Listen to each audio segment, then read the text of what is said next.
नमस्कार, आप देख रहे हैं सत्य की परख न्यूज़ पोर्टल और मैं हूं सत्यजीत सिंह। आज देश में एक बड़ी खुशखबरी की बात है कि जो मोदी सरकार ने कृषि कानून को वापस लिया है, उस पर कांग्रेस अपनी जीत मान रही है कि कांग्रेस लगातार उस पर संघर्ष करती रही है। मेरे साथ जुड़ रहे हैं प्रदेश के प्रवक्ता विकास श्रीवास्तव, जिससे हम बात करेंगे कि जो कृषि कानून को वापस लिया गया है, उसको आप किस नज़र से देखते हैं?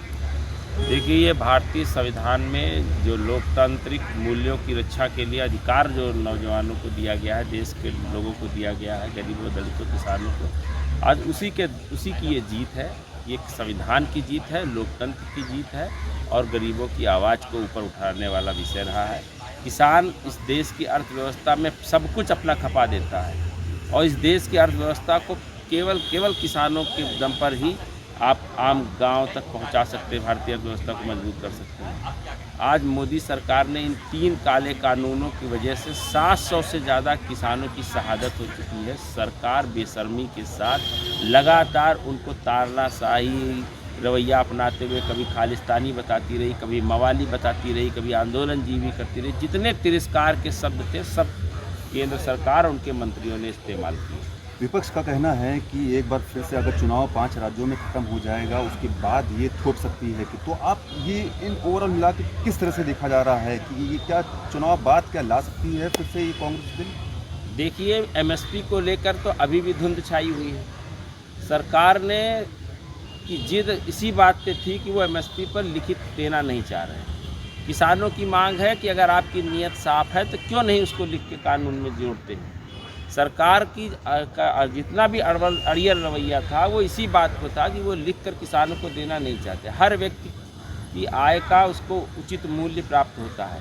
किसानों की आय दोगुनी करने का वादा करके सत्ता में आई मोदी सरकार ने किसानों के साथ ही सबसे ज़्यादा सौतेला व्यवहार किया। उनको आंदोलन का हक भी छीनने का काम किया और उनको सुप्रीम कोर्ट, हाई कोर्ट तक लेकर गए। उनको हटाने के लिए जितने भी उनके निर्मम तरीके हो सकते थे, कीले गाड़ देना, दीवारें खड़ी कर देना, वाटर कैनन मारना, गोलियां चलाना, इसके बाद भी जब किसान अपने जिद पर अड़े रहे, स्वतंत्रता संग्रामियों ने इस देश को एक नैतिक मूल सिद्धांत दिया है। इसलिए इन्होंने इंदिरा जी की जयंती के दिन, क्योंकि इंदिरा जी दृढ़ निश्चयी नेता थी, उन्होंने इस देश को दृढ़ निश्चय के साथ अपनी आवाज़ को उठाने के लिए, अपने संघर्ष को करने के लिए उन्होंने जो हमको एक शक्ति दी है, उस शक्ति के दम पर किसान संघर्ष कर रहे थे। और इनको सद्बुद्धि भी इसी दिन आई कि इंदिरा जी की जयंती के दिन और गुरु पर्व के दिन अगर इन्होंने इस तरीके का फैसला लिया तो इनको बधाई। पर अभी भी ये षड्यंत्रकारी मोदी सरकार है, ये किसानों के साथ कोई भी छलावा षड्यंत्र कर सकती है। इसलिए हम संयुक्त किसान मोर्चा जो है उसकी उस मांग का उसके साथ हम सहमत हैं, उनका हम समर्थन करते हैं कि जब तक वो लिखित नहीं देते हैं किसानों को एमएसपी को लेकर, तो इसमें संशय बना रहेगा। और कभी भी ये सरकार अपने हर जैसे तमाम सारे वादे करने के बाद 7.5 साल में मोदी सरकार और 4.5 साल की योगी सरकार ने तमाम सारे वादे मैनिफेस्टो में किए थे, पर एक भी वादा पे खरे नहीं उतरे। बिल्कुल, आपका जो कहना है एमएसपी को लेकर सरकार मंथन कर रही, वहीं अब जो मांग उठने लगी है सीए एनआरसी को भी लेकर, सरकार इन कानूनों को वापस ले। कुछ मुस्लिम समुदाय लोगों ने ये मांग उठाई, क्या आप इसको किस नज़र से देखते हैं? देखिए, सरकार का जो भरोसा होता है इस देश से उठ गया है। देश के जनमानस ने ये मान रखा है कि ये सरकार केवल जुमलेबाजी, झूठ और वोट की राजनीति करती है। उसको अपने वोट के लिए नफरत और विघटन की बात करने में भी पीछे नहीं हटती है। तमाम सारे ऐसे असंवैधानिक बातें जो कानून के खिलाफ जाते हैं, भारतीय संविधान की मूल भावना को पूरी तरह तोड़ देते हैं, अगर उसके खिलाफ आवाज़ उठा रहे हैं तो इसका मतलब ये देश के अंदर आज भी लोकतंत्र है, आज भी संविधान को मानने वाले लोग हैं। क्योंकि इनका डर, इनका भय और आतंक जो है सरकार और भारतीय जनता पार्टी आरएसएस के लोगों का, इन्होंने इस देश के संवैधानिक ढांचे को पूरी तरह छिन्न भिन्न कर दिया है। लोगों को अपनी आवाज़ उठाने का भी अधिकार नहीं है।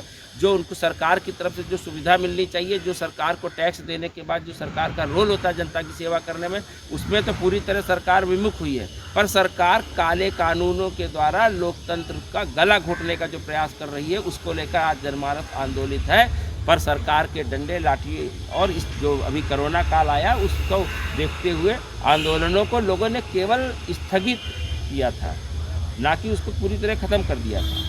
क्योंकि वो आंदोलनरत तो अभी भी हैं, एनआरसी के लोग भी आंदोलनरत हैं, किसान भी आंदोलनरत हैं, बेरोजगार भी आंदोलनरत हैं, महिलाएं भी, महिला हिंसा को लेकर जितनी आवाज़ें उठ रही हैं, ये सारे आंदोलन तो चल ही रहे हैं। इस सरकार को सोचना चाहिए, देखना चाहिए, कंट्रोल करना चाहिए कि वो ऐसे गंदे माहौल में किस तरीके से देश का विकास और देश को आर्थिक रूप से समृद्ध भारत बना पाएगी, क्योंकि भारतीय संविधान का माहौल उड़ा करके आप इस देश को नहीं चला सकते। तो ये थे प्रवक्ता प्रदेश प्रवक्ता विकास श्रीवास्तव जिनका कहना है कि देश में लोकतंत्र की हत्या की जा रही थी और जो कृषि कानून को वापस लिया गया है वो बड़ा अच्छा फैसला है।